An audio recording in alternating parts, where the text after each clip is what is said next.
No matter if it's Anne White in her spacesuit, one-piece tennis outfit, or Serena Williams playing in a Puma color block dress, or wearing the matte black best tennis apparel of all time, or Andre Agassi playing in more of a skateboard look, or Maria Sharapova or Naomi Osaka dress or Williams futuristic or Caroline Wozniacki or Sorana Chersti or Anna Ivanovic or Christina Leatherwood.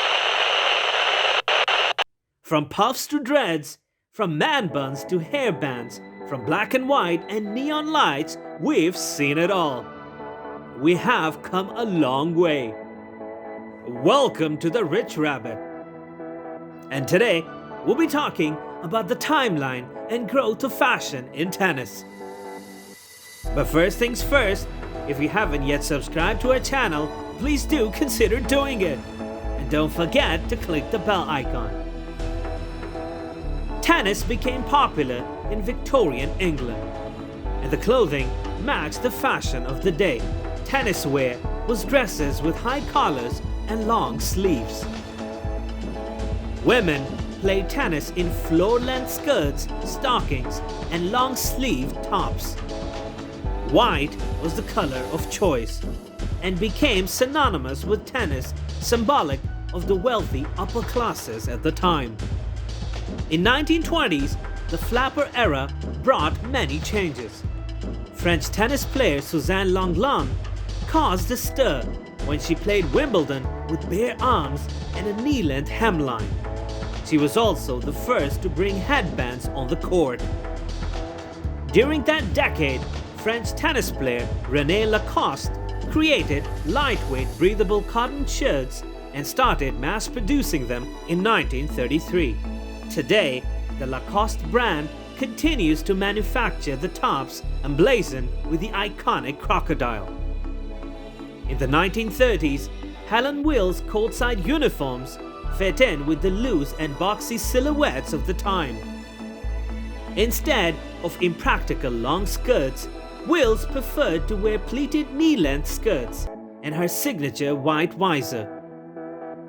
Women's tennis uniforms in the 1950s were all about cinched waists, tight cardigans, and feminine pleated skirts. At the same time, following his retirement, British tennis player Fred Perry launched his namesake sportswear brand in 1952. Mod fashion took the 60s by storm and quickly arose in tennis outfits. Streamlined tunics were popular.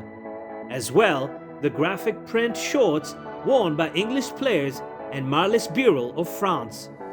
From the 70s and widely adopted in the 80s, the bright yellow tennis ball was adopted so that it could be more easily spotted in televised matches.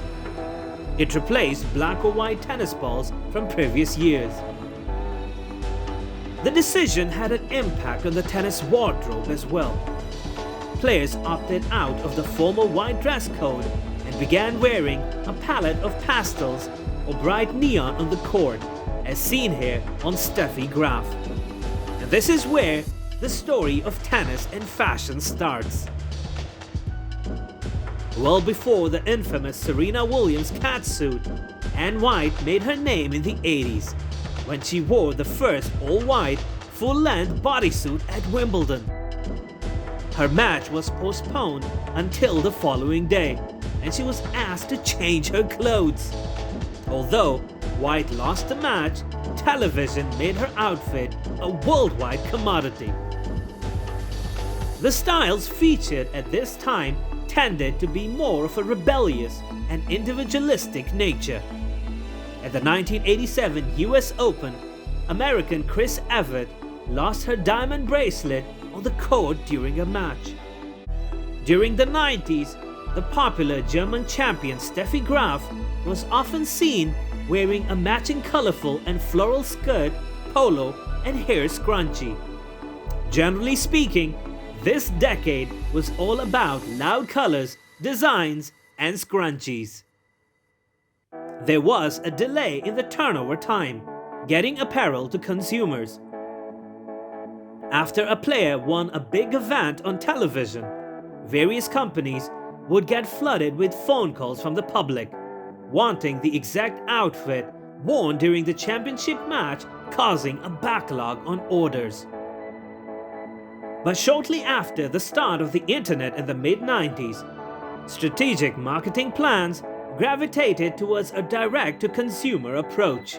After 2000, brand endorsements became one of the biggest influences of modern tennis flair and apparel for top players. Brands like Adidas and Nike carefully planned for major events as far as 6 months in advance. Venus and Serena Williams changed the fashion scene by introducing polyester and nylon material, known for their lightweight durability and technical fabrics. At the 2002 US Open, Serena made waves in her first catsuit designed by Puma.